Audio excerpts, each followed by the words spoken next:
पाटणागढ़ निकटस्थ घसियान college छक पाखरे आज पूर्वाह्न 9:30 समय एक ऑटो गाड़ी भारसाम्य हराई दुर्घटनाग्रस्त होइथिबा देखिबाकू मिलिछि।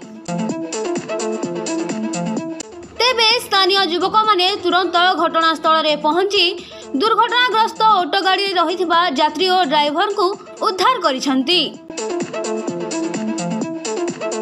एही घटना रे ऑटो ड्राइवर गुरुतर होई पड़िथिबा बेले स्थानीय लोके तांकू तुरंत एम्बुलेंस द्वारा पाटणागढ़ हॉस्पिटल को पठाइछंती।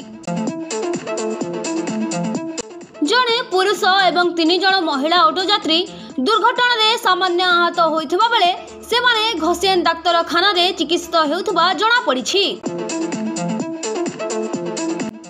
तेबे दुर्घटनाग्रस्त ऑटो गाड़ीर नंबर OD03Y8058 बोली कहा जाउछि।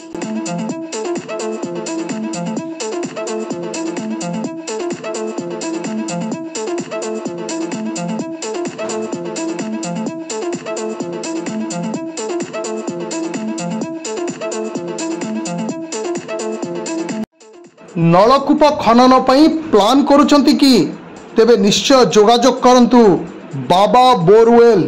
Mobile number 9938110888 94391 47028।